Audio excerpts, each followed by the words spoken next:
दोस्तों, कैसे हैं आप? बहुत दिन के बाद आपसे मुलाकात हुई ऑनलाइन।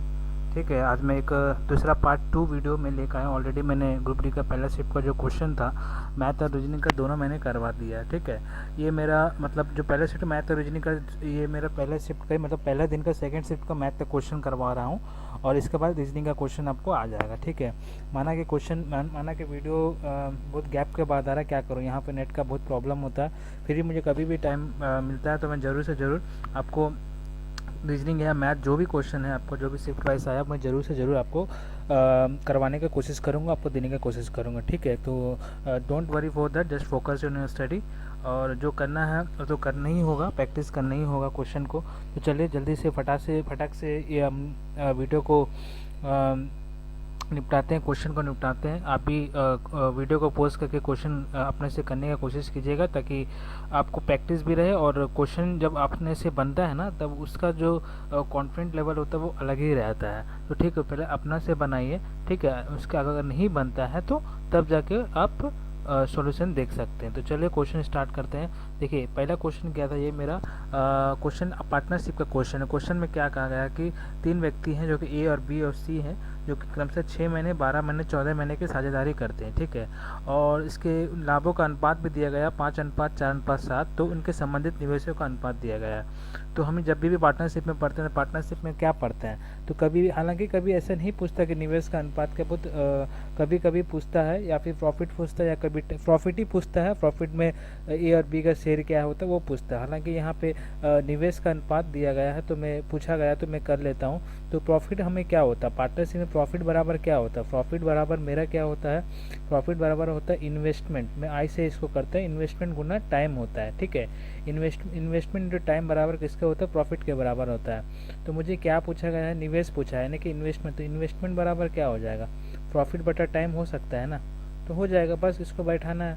तो मेरे पास क्या, प्रॉफिट का रेशियो क्या दिया गया है, देखिए प्रॉफिट का रेशियो 5 दिया है, और 4 दिया है, और 7 दिया है। ओके, मैं थोड़ा दूर लिख लेता हूँ, 5 और 4, 7 दिया हुआ। ओके, और टाइम, मेरा टाइम नीचे आ जाएगा। टाइम कितना मेरा, यहाँ 6 है, 12 है, और है यहाँ पे 14 महीना। ठीक है, तो इन्वेस्टमेंट जब प्रॉफिट बटा profit equal to investment into time होता है, तो इन्वेस्टमेंट इक्वल टू क्या होगा, प्रॉफिट बाय टाइम हो जाएगा। तो मैंने बस प्रॉफिट का रेशियो ऊपर लिखा है और टाइम का नीचे लिख दिया। अब जो ऊपर नीचे कटता है रेशियो में तो कट जाता है, ये हो गया एक बार में 7 एकम 7, 2 14, ये भी कट जाएगा, 4 एकम 4, 4 तिया 12। बस इसका एक एलसीएम ले लो, नीचे का तो 6 हो जाएगा। ठीक है, ये मेरा क्या हो जाएगा, 6 हो जाएगा। तो 6 से 6 कटेगा, ऊपर में 5 बचेगा। ओके, और नीचे में क्या बचेगा, 3 से जाएगा 2, यहाँ 2 बचेगा, और यहाँ से जाएगा 3 बचेगा। तो मेरा कितना हो गया, 5। तो हमारे पास निवेश का अनुपात क्या हो गया, 5:2:3 आ गया। तो ये क्या हो जाएगा, कभी भी अगर आपको ये याद रहा कि प्रॉफिट बराबर क्या होता है, इन्वेस्टमेंट टू टाइम रहता है, तो क्या हो जाएगा मेरा, हम प्रॉफिट भी निकाल सकते हैं, इन्वेस्टमेंट भी निकाल सकते हैं, और टाइम भी निकाल सकते हैं, कुछ भी निकाल सकते हैं। हालांकि क्वेश्चन में निवेश पूछा है, तो अगर टाइम पूछता है तो प्रॉफिट बटा इन्वेस्टमेंट हो जाता है। बस सिंपल सा क्वेश्चन है, इसको ज़्यादा कुछ बोलने की ज़रूरत है नहीं। तो बस ये चीज़ याद रखिएगा कि प्रॉफिट बराबर क्या होता है, इन्वेस्टमेंट इनटू टाइम। ठीक है, तो चलिए नेक्स्ट क्वेश्चन की तरफ बढ़ेंगे। ओके, नेक्स्ट क्वेश्चन देखिए, ये मैं थोड़ा बाद में करवाऊंगा क्वेश्चन। ठीक है, थोड़ा समझाने वाला क्वेश्चन है, मैं बाद में करवाऊंगा। ठीक है, मतलब ये वीडियो में ही करवाऊंगा, लेकिन लास्ट में करवाऊंगा। तो जो पहला क्वेश्चन है वो कर लेते हैं। ये रीजनिंग का क्वेश्चन है, ये मैं भी बाद में करवा दूंगा।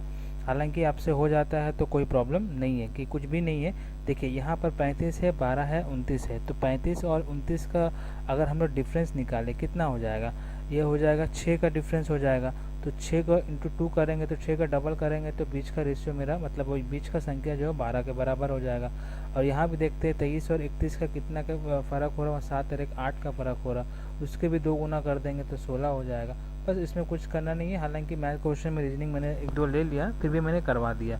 मैंने पहले संख्या और अंतिम संख्या का डिफरेंस और उसका 2 गुना करना था। तो उसी तरह ये 4 ऑप्शन में आप चेक कर लीजिए कौन सा ये सटीक बैठता है ये सीरीज में।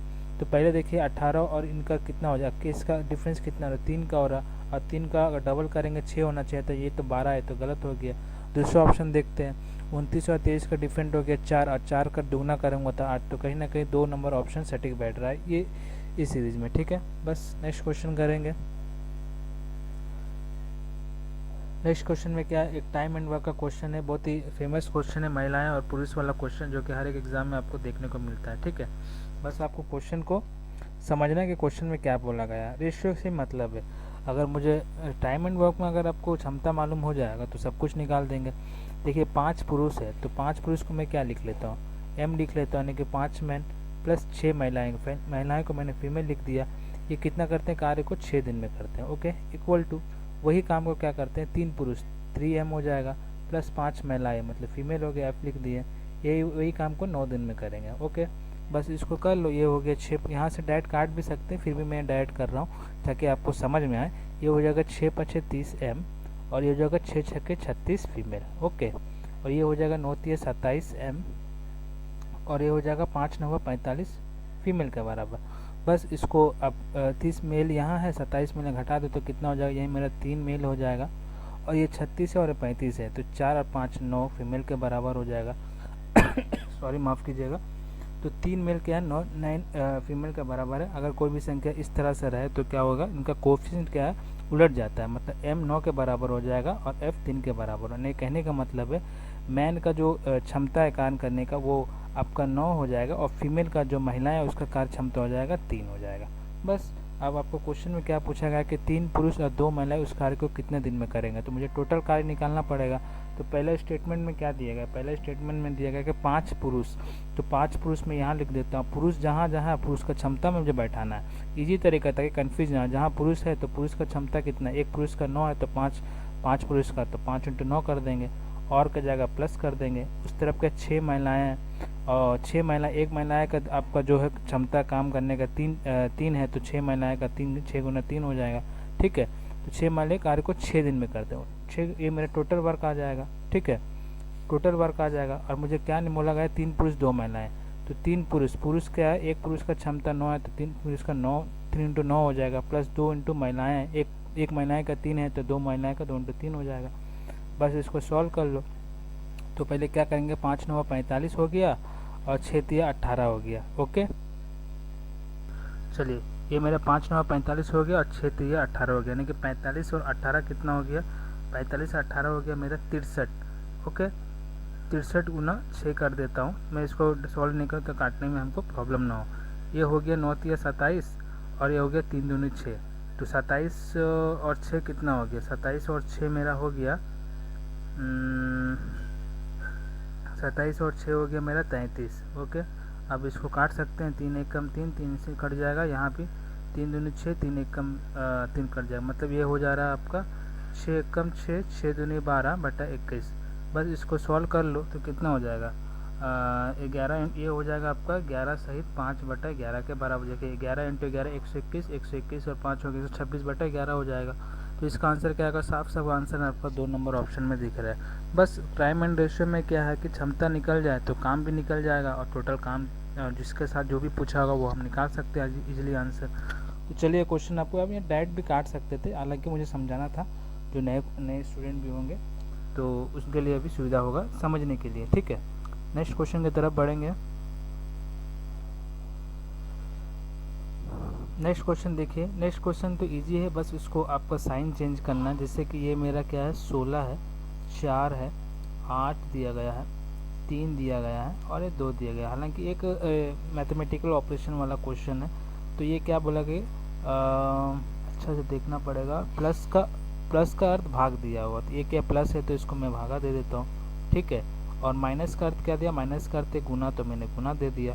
और भाग का अर्थ क्या दिया गया, भाग का अर्थ माइनस दिया गया है और गुना का अर्थ दिया गया है प्लस। राइट, बस देख लो, ये हो जाएगा 4 8 3 2 32 -3 प्लस 2, 32 और 2 हो गया आपका 34, 34 -3 हो गया 31। बस बॉड मास रूल को फॉलो करना है। बॉड मास रूल तो आपको पता है कि पहले बॉड मास, ठीक है, इसको बस फॉलो करना। ब्रैकेट होगा, फिर ऑप्स होगा, फिर डिवीजन, फिर मल्टीप्लिकेशन, फिर एडिशन, फिर सब्सट्रैक्शन आपका सॉल्व होगा। बस कुछ क्वेश्चन में ज़्यादा कुछ करना नहीं था, सिंपल से क्वेश्चन था, हर कोई कर लेंगे। नेक्स्ट क्वेश्चन की तरफ बढ़ेंगे।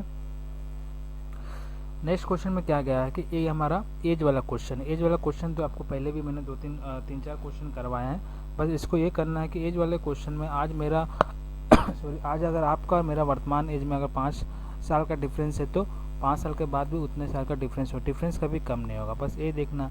अब देखिए इसको आराम से रेशियो मेथड से करते हैं। जैसे कि 14 वर्ष पहले है तो 14 वर्ष को मैंने -14 ले लिया, ठीक है। तो 14 वर्ष पहले के एक पिता है, ठीक है, मैं एक पिता और एक पुत्र, ओके। एक पिता और एक पिता की आयु उसके पुत्र की आयु के 3 गुने, मानी 3 गुना है पिता की आयु पुत्र के। तो वर्तमान में पिता की आयु उसके पुत्र की आयु की दुगनी है।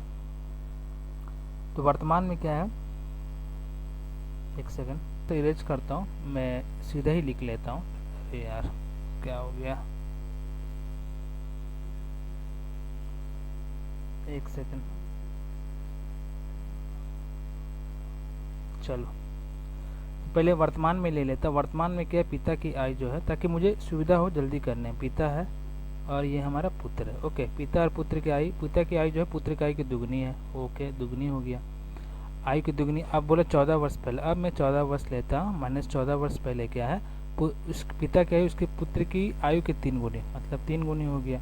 तो हम क्या बोलेंगे कि आयु में डिफरेंस सेम होना चाहिए, ठीक है। अगर आज आपके पिता आपसे 3 साल बड़े हैं तो 5 साल बाद भी 3 साल ही बड़े होंगे, डिफरेंस कभी कम नहीं होगा, ठीक है।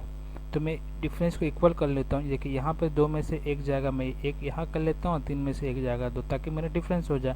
तो नया रेशियो क्या हो जाएगा, 2 दूनी की 4 और 2 एकम 2, ये भी हो गया 3 1। अब देखिए 4 में से 3 गया 1, यहाँ भी 1 का डिफरेंस, यहाँ भी 1 का डिफरेंस, बस डिफरेंस को इक्वल करना था। अब 1 यहाँ पर आया तो 1 किसके बराबर है, 14 ईयर्स के बराबर है। तो 14, तो मुझे क्या बोला, पिता और वर्तमान आयु का योग, पिता और पुत्र का वर्तमान आयु। तो मेरा वर्तमान आयु का रेशियो क्या है, 4 और 2, ठीक है, 4 और 2 है। तो मेरा 1 बराबर 14 हो रहा है।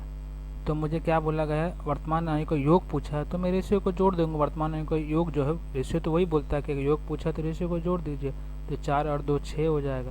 तो 14 छके कितना हो जाएगा मेरा, 84, इसका आंसर आ जाएगा। बस, और कुछ करना था क्वेश्चन में, कुछ करना नहीं था, बस आपको क्या है, एज क्या है, एज का डिफरेंस क्या को इक्वल करना। जहाँ इक्वल नहीं होती रेशियो में क्या बोला जाता है, इक्वल किया जाता है, तभी इक्वल ही क्वेश्चन के आपका सॉल्व होगा, ठीक है। नेक्स्ट क्वेश्चन की तरफ बढ़ेंगे, हालांकि और कुछ 1-2 क्वेश्चन देखने को मिलेंगे, वहाँ आपका सॉल्व हो जाएगा, ठीक है। नेक्स्ट क्वेश्चन में बढ़ेंगे। देखिए ये क्वेश्चन क्या हो गया, देखिए ये क्वेश्चन क्या, निम्नलिखित में से कौन सा जो 4 और 8 से दोनों से विभाज्य है। तो 4 और 8 से विभाज्यता का नियम ऑलरेडी आपको पता होगा। 4 से वही संख्या डिवाइडेड होगा, अगर कोई कितना भी बड़ा संख्या हो, अगर उसके अंतिम के 2 डिजिट जो नंबर है, अगर वो 4 से डिवाइड होंगे तो वो पूरा डिजिट क्या है, वो 8 हो डिजिट हो, 9 डिजिट हो, 9 संख्या वाले 10 संख्या वाले, वो पूरा डिजिट हो जाएगा, ठीक है।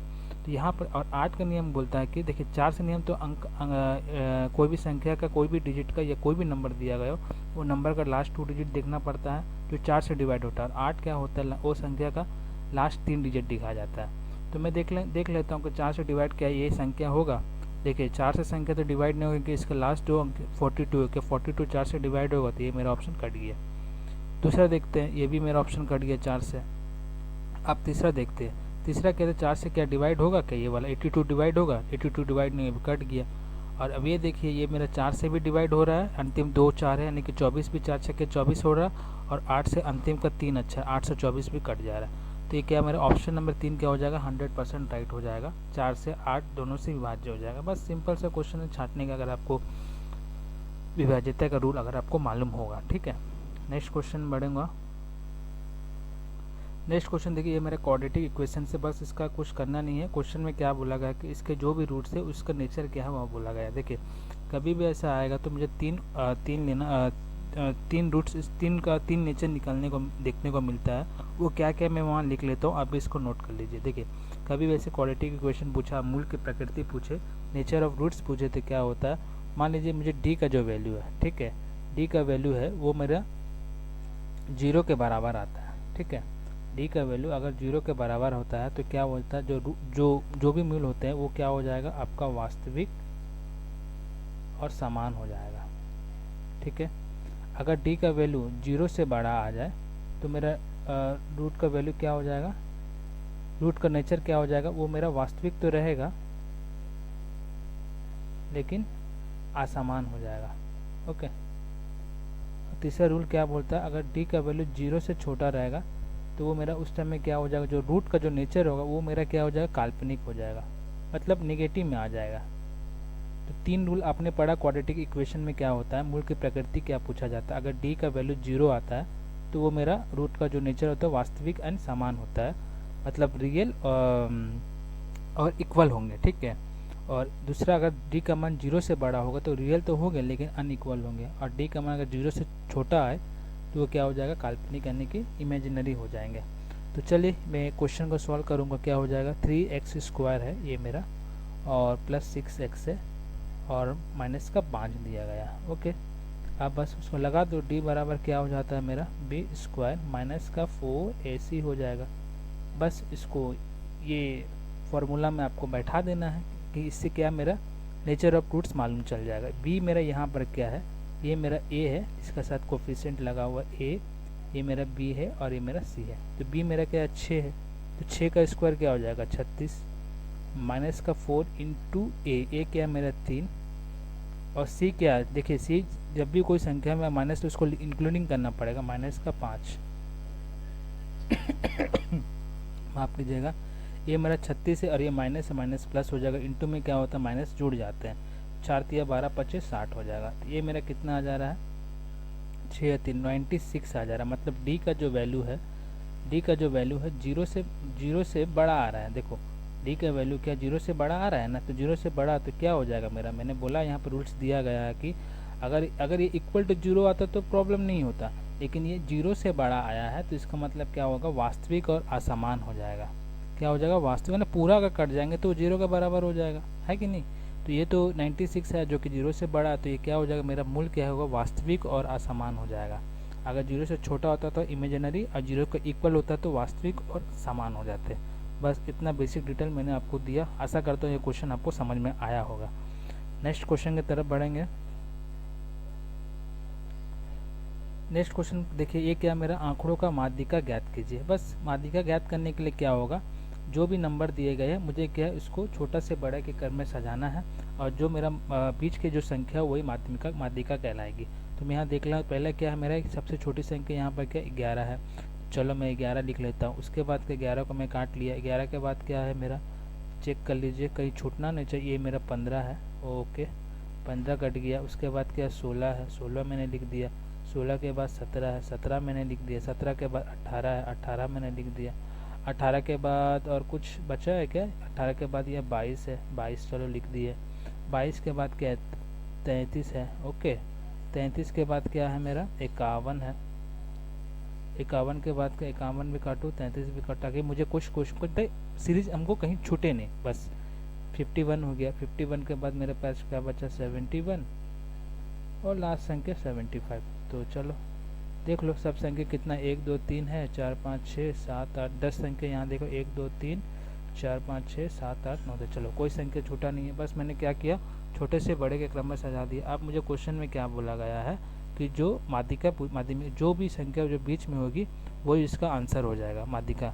तो आप देखते हैं, अगर मैं यहाँ से 4 संख्या लूँ, यहाँ से 4 संख्या लूँ, तो ये मेरा देखिए, ये मेरा दोनों क्या हो रहा है आपका बीच में आ रहा। अब 18 नहीं ले सकता, 18 लेंगे तो यहाँ पर 4 हो जाएगा, वहाँ पर 5 बच जाएगा। तो मुझे क्या करना है कि इक्वल लेना है जो भी संख्या। तो ये मेरा 18 और 20 को जोड़ूंगा तो कितना हो जाएगा, 22 को जोड़ूंगा तो कितना होगा, देखो मैं भी कर देता हूँ, ये हो जाएगा 40। बस जो भी आएगा उसको 2 से डिवाइड करेंगे, माने उसका आधा करेंगे, तो मेरा क्या आ जाएगा, माध्यिका निकल जाएगा। ठीक है, तो बीच वाली संख्या को निकालना था, बीच वाली संख्या 18 22 को मैंने जोड़ा और 2 से डिवाइड करना है, तो क्या निकल के आ गया, माध्यिका निकल के आ गया। बस और कुछ, अगर बहुलक पूछता है इसी में, तो जो संख्या जितने बार रिपीट होता है, ज़्यादा बार रिपीट होता है वो बहुलक कहलाता है। और माध्य पूछेगा तो औसत होगा, सभी संख्या का जोड़ करना है और जितना संख्या से उससे भाग देना है। माध्यिका पूछा तो ऐसा करना है। बस तीनों रूल मैंने बता दिया। नेक्स्ट क्वेश्चन की तरफ बढ़ेंगे। चलिए नेक्स्ट क्वेश्चन में क्या है कि साधारण ब्याज पर निवेशित एक निश्चित धनराशि 2 वर्ष में 1250 और 5 वर्ष में 2000 हो जाती है, तो वार्षिक ब्याज की दर ज्ञात कीजिए। 0.2 स्थान तक करना है। देखिए, तो कोई भी धन क्या 5 वर्ष में कितना हो रही है, 5 वर्ष में हो रही है मेरे 2000, ओके, और 2 वर्ष में कितना हो रहा था, हो जाने का मतलब क्या, ये मिश्रधन है, ठीक है, और ये कितना हो रहा है 1250, ओके। बस तो 3 वर्ष में कितना डिफरेंस निकाल दो, 3 वर्ष में कितना हो जा रहा है,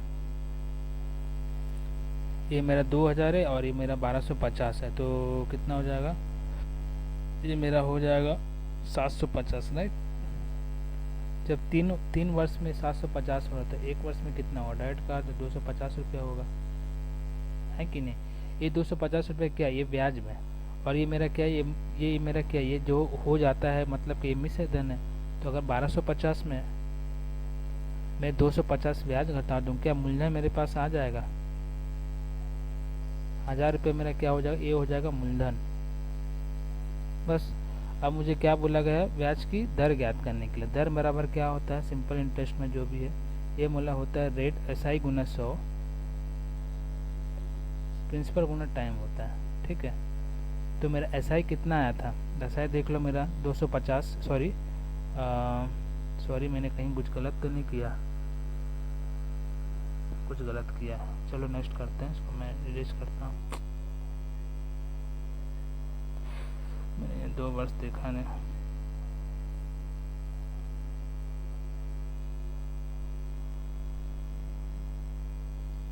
एक सेकंड में इसको फिर से करवा देता हूँ, ठीक है, ताकि आपको भी डिस्टरबेंस ना हो।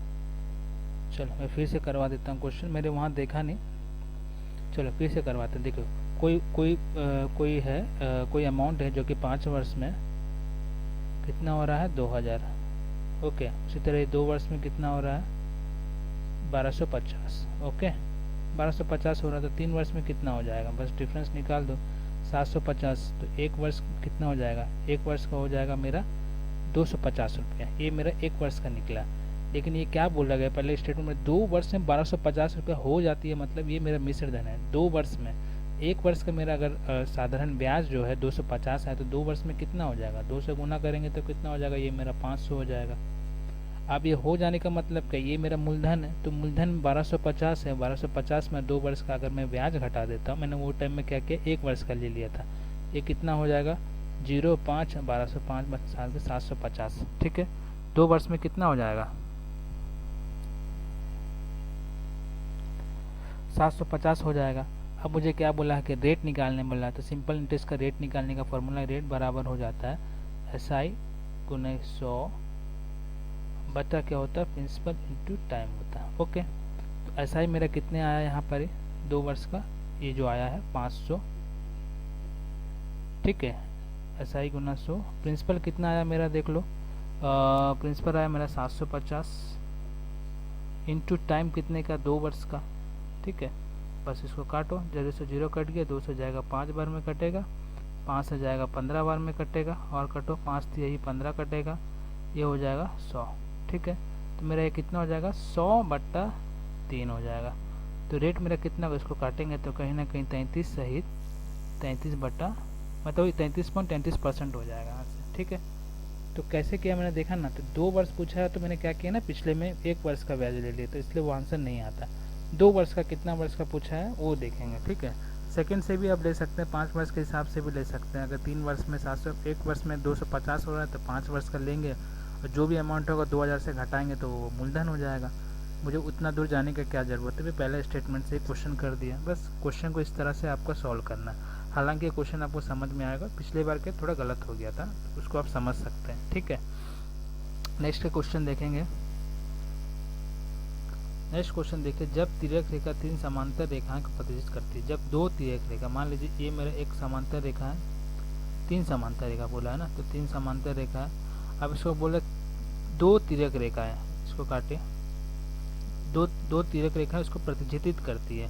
तो पहले तिर्यक रेखा द्वारा निर्मित अंतःखंडों का अनुपात, मतलब 3 अनुपात कितना दिया गया है 4।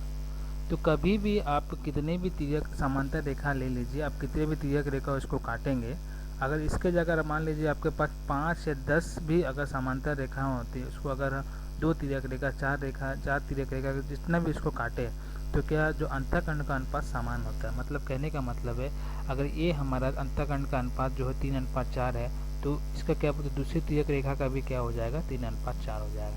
ये पहले तिर्यक रेखा का क्या अंतःखंडों का अनुपात कितना था 3:4 है, उसी तरह मेरा दूसरा भी क्या हो जाएगा, दूसरा तिर्यक रेखा के जो अंतःखंड का अनुपात वो भी समान हो जाएगा, ये भी 3:4, ये भी 3:4, तो आंसर कितना होगा 3/4। उसी तरह तीसरा भी पूछता है तो 3:4, चौथा भी पूछता है 3:4, मतलब अंतःकरण का अनुपात क्या होता है, वो समान रहता है। ठीक है, नेक्स्ट क्वेश्चन की तरफ बढ़ेंगे। चलिए, नेक्स्ट क्वेश्चन में क्या बोला गया कि एक पाठ्य पुस्तक में कुल 892 पृष्ठ है, इसे दो भागों में बांटा गया। पुस्तक के दूसरे भाग में पहले भाग की तुलना में 62 पृष्ठ कम है, तो पुस्तक के दूसरे भाग में कितने पृष्ठ है, ये पूछा गया। ठीक है, चलो क्वेश्चन में क्या बोला गया कि पाठ्य पुस्तक में कुल कितने हैं, 892 पृष्ठ है। तो चलो कितने हैं मेरे पास, 892 क्या है मेरे पास पेज। ओके, अब क्या बोला गया, इसे दो भागों में बांटा गया। मान लीजिए कि मैंने x और y में बांटा गया, तो 892 क्या हो जाएगा, x और y दोनों मिला के, क्योंकि दो भागों में बांटा गया तो x और y में बांटा गया, कहीं ना कहीं दोनों मिला के टोटल मेरा 892 पेज के बराबर ही होंगे। अब क्या बोला कि पुस्तक के दूसरे भाग को, तो चलो मैं x ले लेता हूँ, दूसरा भाग क्या है, पहले भाग मेरा x है, दूसरे भाग क्या मेरा y है। तो पुस्तक के दूसरे भाग में पहले भाग की तुलना में 92 पृष्ठ कम है, तो मैं यहाँ 52 लिख देता हूँ और इक्वल कर दूंगा, इक्वल हो जाएगा। तो ये मेरा क्या हो जाएगा, y यहाँ के घटेगा तो x माइनस वाई यहाँ हो जाएगा, माइनस का 52 है यहाँ आ जाएगा। बस मेरे पास दो इक्वेशन बन गए, क्या बन गए, x प्लस जो y बराबर 892 है और x माइनस वाई बराबर कितने हो गया, माइनस का 52 हो गया। ओके, तो मुझे क्या बोला गया कि दूसरे भाग का पृष्ठ है, तो दूसरे भाग को मैंने y माना, तो कहीं ना कहीं y क्या कम होगा, क्योंकि यहाँ बोला गया कि पुस्तक का दूसरा भाग है पहले भाग की तुलना में 52 पृष्ठ कम है, यानी कहीं ना कहीं y का वैल्यू निकालना है। तो y छोटा है x बड़ा है, तो y का छोटा निकालने के लिए हम क्या करते हैं, अगर मेरे पास x प्लस वाई का वैल्यू दिया गया, x माइनस वाई का y का वैल्यू भी दिया गया, अगर छोटा निकालना होता तो इन दोनों का घटा के 2 से भाग देंगे।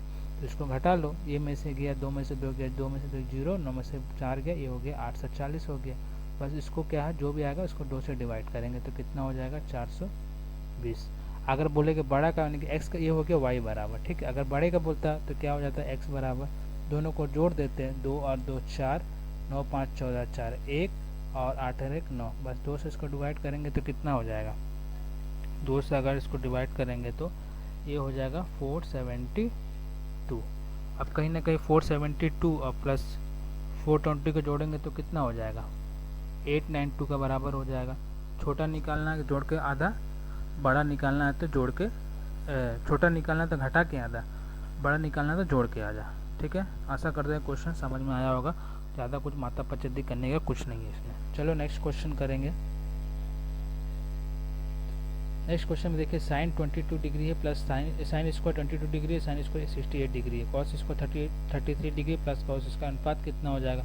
आप देख रहे हैं कि क्या हो जाएगा, मान लीजिए ये मेरा साइन स्क्वायर 22 डिग्री है, तो ये मेरा कॉस क्या हो जाएगा, तो इसको मैं अगर 90 डिग्री माइनस 90 डिग्री माइनस अगर मैं करूँ तो देखो साइन स्क्वायर 22 डिग्री, अगर 90 माइनस इसको मैं 22 डिग्री करूँ तो ये मेरा किसके बराबर आ जाएगा, sine square 22 degree plus cos square 68 degree हो जाएगा। तो ये मेरा क्या होता है, sine square theta plus cos square theta किसके बराबर होता है, 1 के बराबर होता है। तो ये भी मेरा 1 हो जाएगा। उसी तरह ये भी देखिए कॉस 33 है, कॉस 57 है, तो इसको भी अगर साइन और कॉस में भी साइन कॉस को साइन एक को अगर साइन में 90 माइनस थीटा करेंगे तो तब भी क्या आ जाएगा, एक ही आ जाएगा इसका आंसर। ठीक है, तो इसका आंसर क्या है, ऑप्शन नंबर 2 1:1 ही आ जाएगा, क्योंकि आपको पता है कि sine square theta plus cos square theta क्या होता है हमारा 90 डिग्री का बराबर होता है। मतलब कहने का मतलब है, अगर मैं दूसरा भी ले लेता हूँ, कॉस स्क्वायर 33 है और प्लस कॉस स्क्वायर 57 है, तो मान लीजिए कॉस स्क्वायर 33 है, ठीक है, प्लस इसको अगर मैं 90 थीटा माइनस 90 डिग्री माइनस, ये क्वेश्चन से रिकॉर्ड हुआ कि नहीं पता नहीं, मुझे कुछ प्रॉब्लम है, फिर भी देखिए मैं बता देता हूँ और एक बार देखिए, क्योंकि फिर से वीडियो बनाना मतलब यही बता। देखिए कोई भी वस्तु को बेचने पर 1900 बेचने पर और उसी वस्तु को 1500 में 2 सेलिंग प्राइस जब भी दिए रहेंगे, एक में लाभ और एक में बेचने पर बचा, दोनों का लाभ और हानि बराबर होता है, तब क्या करते हैं, दोनों सेलिंग प्राइस को हम जैसे कि मैंने इस तरफ जोड़ के जो भी है उसको 2 से भाग देंगे तो मेरा कितना आ जाएगा, सीपी निकल के आ जाएगा। सीपी मेरा कितना निकल कर 1710 और मैंने 10% का लाभ में बेचना था तो मैं 110/100 कर दिया, तो मेरा कितना निकल गया 1881 जो है, और एक जो है मेरा लास्ट डिजिट इसी में आता है, तो 3 नंबर ऑप्शन में ये मेरा हो जाएगा। ठीक है, शायद ये रिकॉर्ड नहीं हुआ होगा इसलिए मैंने इसको क्विक रिव्यू में आपको बता दिया। ये भी आपको बताए दिए होंगे, शायद रिकॉर्ड हुआ होगा नहीं, आप देख लीजिए, क्योंकि कभी कभी ऑनलाइन पढ़ाने के टाइम में क्या है ना, बहुत डिस्टर्बेंस भी होता है, आप समझ सकते हैं। चलो, तो ये लो क्वेश्चन रीजनिंग का मैंने ले लिया था, कुछ करना नहीं था। क्वेश्चन देखिए, दो संख्या को जोड़ना था, 12 18 को जोड़ के जो संख्या 15 के बराबर, मतलब 12 18 हो गया 30, 30 का आधा हो गया 15, और दूसरे में 45 25 का हो गया 70, 70 का आधा हो गया 35। उसी तरह देखिए सब ऑप्शन में चेक कीजिए, 13 और 17 30 और 30 का आधा 15 होना चाहिए था, तो ये मेरा ऑप्शन गलत। 15 और 25 का ये कितना 40 होगा, 40 का आधा कितना हो जाएगा 20, तो ये मेरा ऑप्शन 2 नंबर ऑप्शन हो जाएगा। हालांकि मैं रीजनिंग का पार्ट 2 भी इस शिफ्ट का मैं करवाऊँगा, ठीक है, ये भी मैंने ले लिया था। अब क्या देखें यहाँ पर मेरा एक रिपीटेड बार वाला क्वेश्चन है, ठीक है। मेरा क्या दिया गया है, कभी भी क्वेश्चन दिया रहेगा तो पहले लिख लीजिए 4 2 4, बार किसके ऊपर 2 4 है, तो मैं पूरा संख्या ले लेता हूँ। कभी कीजिएगा ना तो पूरा संख्या लिख लीजिए 4 2 4। उसमें क्या, जिसमें बार लगा हुआ है, जिसमें बार नहीं लगा हुआ, मैंने कि 2 4 में बार लगा, जिसमें बार नहीं लगा मतलब 4 4 इसमें घटा देंगे, ये मेरा कितना हो जाएगा 420। ओके, अब जिसमें बार लगा हुआ है उसके जगह 19 मतलब 9 लिख दें, जितना मतलब जो जितने संख्या में बार लगा हुआ उतने संख्या में 9 9 लगे। जैसे यहाँ में 2 संख्या में मेरा बार लगा हुआ तो मैं 2 संख्या जगह 9 9 लिख लेता हूँ, जिसमें अगर बार नहीं लगा उसको मैं 0 लिख लेता हूँ। बस कट गया, 3 से कटेगा 3 तिया 9 और 3 से कटेगा 14, कहीं ना कहीं इसका आंसर कितना का 14/33 आ जाएगा। क्वेश्चन करने का मतलब जिसमें बार नहीं लगा, जैसे कि 0.424 दिया गया तो 2 4 में बार लगा हुआ, 4 में बार नहीं लगा, तो मैंने टोटल संख्या 424 है, जो संख्या बार नहीं लगा उसमें से घटा लिया 420, और जिसमें बार लगा जितना बार लगा उतना बार हमको 9 9 लगाना पड़ा। यहाँ इसमें 2 संख्या में बार लगा इसलिए मैंने 9 9 लिखा, और जिसमें 0 संख्या में बार नहीं लगा, मैंने 4 में बार नहीं लगा हुआ तो उसके जगह मैं 0 लिख दिया। बस ऊपर नीचे कट जाएगा तो इसका आंसर हो जाएगा 14/33 हो जाएगा, ठीक है। नेक्स्ट क्वेश्चन देखेंगे। देखिए ये क्या बोला, पिछले बार राजन का मासिक वेतन इतना है और इस वर्ष का मासिक वेतन इतना, तो पिछले वर्ष की तुलना में तो बस इसका प्रतिशत वृद्धि निकाल लो। ये कितना है, अभी का कितना है, इस वर्ष इसका कितना है 38,640, पहले कितना था 3450। पिछले वर्ष के वेतन की तुलना में, तुलना मतलब क्या बोलता है, डिफरेंस को पूछता है। ये 4 4 1 8 में से 4 गया 4, यानी कि 4140 इस महीने का जो है मासिक वेतन है, पहले महीने के वेतन से बढ़ोतरी इतना है। परसेंटेज के 100 निकलेंगे, और कौन महीना से बढ़ रहा, मतलब पिछले वर्ष का निकालना है। पिछले वर्ष को कितना था 34,500 था। बस इसको सॉल्व कर लो, यहाँ से 0 से 0 कट गया। अब यहाँ पर 4140 है, अगर इसको मैं 3 से डिवाइड करूँगा, 3 से 45 बार में डिवाइड करूँगा तो कितना बार में जाएगा 12 बार में जाएगा, यानी कि 12% इसका आंसर हो जाएगा। बस कुछ करना नहीं था। नेक्स्ट क्वेश्चन की तरफ बढ़ेंगे। नेक्स्ट क्वेश्चन देखिए, 36 संख्याओं का माध्य 42 पाया जाता है, बाद में पता चला कि संख्या 47 की जगह क्या किया 41 पड़ गया। तो मैंने टोटल 36 संख्या का माध्य कितना है, तो 36 इंटू में 42 करूँ तो ये कितना होगा 36 इंटू 42। बड़ा क्वेश्चन का लॉजिक नहीं है, मतलब बड़ा संख्या नहीं कि आप नहीं करो, 36 गुना 42 कर सकते हैं कि 1512 हो जाएगा। ये मेरा टोटल माध्य हो गया। लेकिन ये 36 संख्या के बीच में क्या किया उसने, कोई एक संख्या था 47 को, उसने चूक वंश मैंने गलती से 41 पढ़ गया, मतलब 47 पढ़ना था, उसने क्या किया 41 पढ़ दिया। तो कहीं ना कहीं क्या किया 6 संख्या जो कम पड़ा, तो 6 संख्या कम पड़ा तो मैं इसको 6 संख्या जोड़ देता हूँ, क्योंकि 47 का जब पढ़ना था 41 पढ़ना था, तो 6 जोड़ देता हूँ तो कितना हो जाएगा 1518। ओके, अब मेरे पास क्या बोला गया, तो सही माध्य क्या हो सकता है, तो सही माध्य की टोटल संख्या कितना, टोटल नंबर का मैंने सम निकाला। अब टोटल नंबर से डिवाइड करेंगे तो मेरा सही एवरेज आ जाएगा। 36 1518 से डिवाइड करेंगे तो कितना बार में जाएगा, ये मेरा 40.17 बार में जाएगा, मतलब अप्रोक्स जाएगा 42.1666 आएगा, तो इसको 17 पढ़ सकते हैं। तो ऑप्शन नंबर क्या है, एक नंबर इसका आंसर सही हो जाएगा। बस नेक्स्ट क्वेश्चन की तरफ बढ़ेंगे। 7 मीटर त्रिज्या है और 20 मीटर ऊंचाई वाले बेलनाकार टैंकी। बेलनाकार टैंकी का मतलब क्या हो गया कि कहीं ना कहीं ये बेलन का बात कर रहा है, ठीक है। तो ये क्या बोला कि पूर्ण रूप से भरी है, मतलब आयतन का बात कर रहा है, टैंकी का आयतन निकालना है। तो बेलन का आयतन क्या होता है मेरा पाई आर स्क्वायर का एच होता है। ओके, बस इसको निकाल लो। ये मेरा पाई का बेलन निकाल दिया 22/7, और मेरा त्रिज्या दिया गया 7 का स्क्वायर हो जाएगा 49, और मेरा ऊंचाई भी दिया गया कितना 20। बस 20 ही दिया ना, 7 सस्ते 49 हो गया, 22 गुने 7 दूने 14 140। बस निकाल दो 22 गुना 140 करेंगे तो कितना हो जाएगा? देखो इसको डिवाइड करो, 4 दूनी 8, तो कहीं ना कहीं ऑप्शन में 8 होना चाहिए, 8 यहाँ पर है।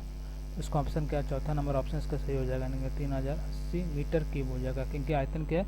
मीटर क्यूब में होता है, जबकि क्षेत्रफल पूछता है तो वो मीटर स्क्वायर में होता है। चलो क्वेश्चन, नेक्स्ट क्वेश्चन की तरफ बढ़ेंगे। आशा करता हूँ क्वेश्चन आपको समझ में आया होगा। बस इसको सरल करना है। इसमें क्या पावर का पावर हो जाएगा, क्या गुना हो जाएंगे, 3 का पावर 6 हो जाता है और 2 का पावर यहाँ पर 6 हो जाएगा। 3 का पावर 6 क्या हो जाएगा? 729 हो जाएगा। और 2 का पावर 3 कितना होता है? 8 होता है, तो 2 का पावर 6 कितना होगा? 8 8 64 हो जाएगा, राइट। अब इसको गुना कर, 9 4 13 हासिल 1, 6 2 8 और 1 9, 793 इसका आंसर है। बस बेसिक से क्वेश्चन था, क्वेश्चन में क्या कुछ करना था, लेकिन 1 नंबर तो दिलाता। नेक्स्ट क्वेश्चन की तरफ बढ़ेंगे।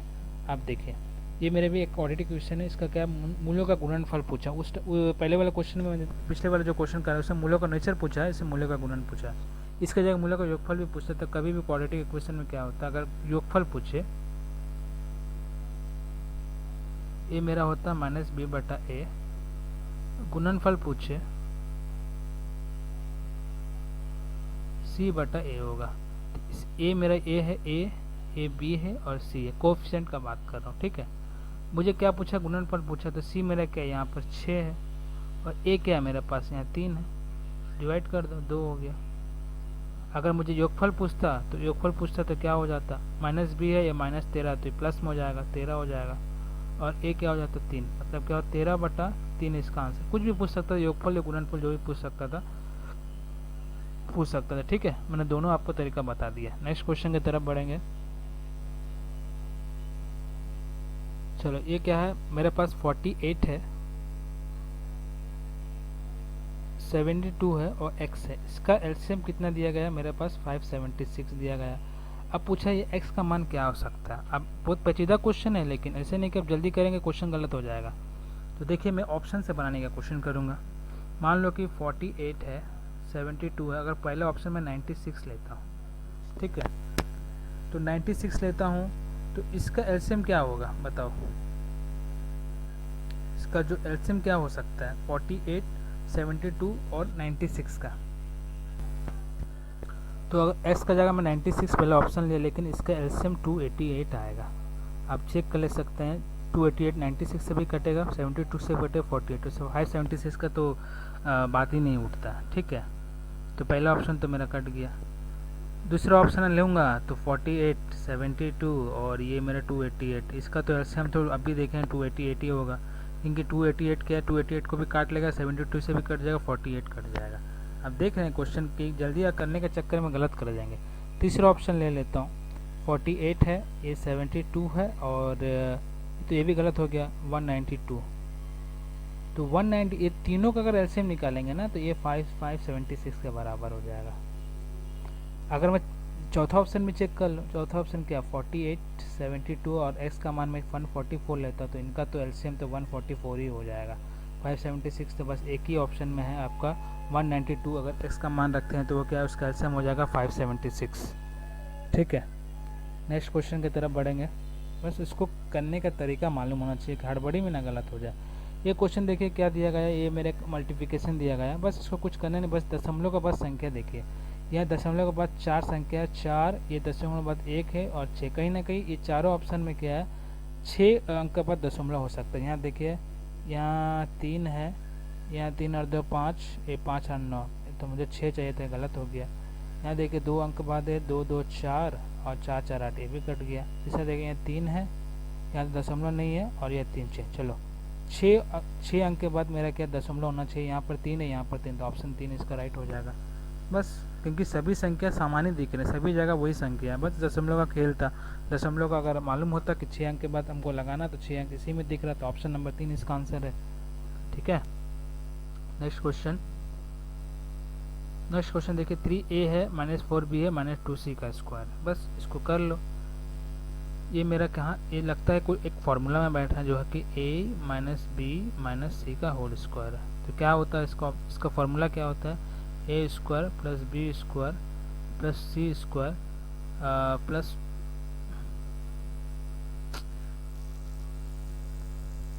क्या हो कह रहा, plus 2ab plus 2bc plus 2ca। ये 2 भी कॉमन लेके भी कर सकते हैं, कोई प्रॉब्लम नहीं है। तो ए स्क्वायर है तो 3a का स्क्वायर होगा 9a का स्क्वायर, ठीक है। आप -4b का स्क्वायर करेंगे तो माइनस का अगर स्क्वायर करेंगे तो प्लस में अगर देंगे 4 चौका 16b स्क्वायर हो जाएगा। अस्सी इसका भी 2 दूनी के 4 4c का स्क्वायर हो जाएगा। अब ऑप्शन चेक कीजिए कहाँ कहाँ पर है। यहाँ भी 4c का 9 है, ये भी है, ये 4c का सब जगह तो वही है। चलो मतलब है कि इसको आगे सॉल्व करना पड़ेगा। तो ये मान लीजिए, चलो अब 2ab मतलब 2ab, तो 2 इंटू ए क्या है, ए मेरा क्या पॉजिटिव है, जबकि b मेरा क्या माइनस का 4 है, तो कहीं ना कहीं ये मेरा माइनस में बैठेगा। तो 2 इंटू ए मेरा क्या है 3 माइनस 4, यानी कि 4 तिया 12, अब 12 दूनी 24, यानी कि कहीं ना कहीं ये क्या बैठेगा माइनस का 24ab हो जाएगा।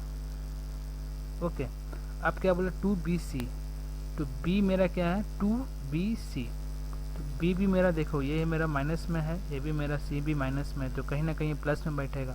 तो प्लस क्या हो जाएगा मेरा, ये 4 दूनी 8 और 8 दूनी की 16bc हो जाएगा। समझ रहे हैं ना कैसे कर रहा हूँ मैं, ठीक है। अब देखते हैं कि 2ca, तो ca कहीं ना कहीं ये मेरा a क्या है प्लस में है और ये माइनस में, यानी कि प्लस माइनस माइनस में हो जाएगा, यानी कि 3 और 3 दूनी की 6 हो जाएगा b और c, और ऊपर से 2 से गुना करना है तो माइनस का 12ac हो जाएगा, ठीक है। तो ऑप्शन देख लीजिए कहाँ कहाँ है, गलती हुआ है नहीं ना कहाँ, बस बाकी सबसे देख लीजिए ऑप्शन क्या है। बाकी सब तो ऑप्शन तो यहाँ से यहाँ तक तो सेम ही है, बस ये चेक करना है। देखिए माइनस का 24ab है, प्लस का 24bc है और माइनस का 12c, तो इसका ऑप्शन नंबर 1 हो जाएगा।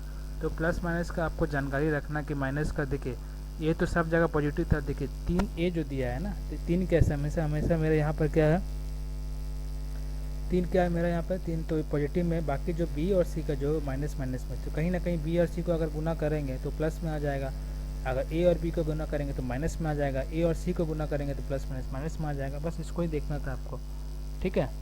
नेक्स्ट क्वेश्चन की तरफ बढ़ेंगे। I think question is all over. तो ये मेरा फर्स्ट शिफ्ट का सेकंड जो है जितने भी मैथ का क्वेश्चन है, सॉरी सेकंड शिफ्ट का जितना भी मैथ का क्वेश्चन है कि पार्ट 2 बोल सकते हैं। इसका पहले भी मैंने फर्स्ट शिफ्ट का मैथ और रीजनिंग करा दिया था, ये मेरा दूसरा पार्ट है। मैथ का तो मैंने करा दिया आज का, तो रीजनिंग भी कल परसों आप आ जाएगा। बस स्टे ट्यून, आप इसी वीडियो से बने रहें, बस क्वेश्चन बनाने के सीखिए। कुछ भी कमेंट और लाइक कमेंट शेयर कीजिएगा, ठीक है। कुछ गैप में आएंगे क्वेश्चन, लेकिन ज़रूर आएंगे, ठीक है। तो आशा करता हूँ ये सीरीज़ आपको पसंद आएगा और आगे भी आप अपना लाइक और शेयर जो भी है आप हम लोग को देंगे। और कुछ अगर वीडियो के अगर रिकॉर्डिंग के टाइम में कुछ क्वेश्चन छूट गया हो या फिर रिकॉर्ड नहीं हुआ होगा तो उसके लिए मैं क्षमा प्रार्थी हूँ, लेकिन अब सिंपल से क्वेश्चन आप समझ सकते हैं, ठीक है। तो मैं बस यहाँ वाइंड अप करता हूँ। नेक्स्ट क्वेश्चन में मतलब नेक्स्ट वीडियो में आपके साथ मिलेंगे, ठीक है। तब तक के लिए धन्यवाद, थैंक यू।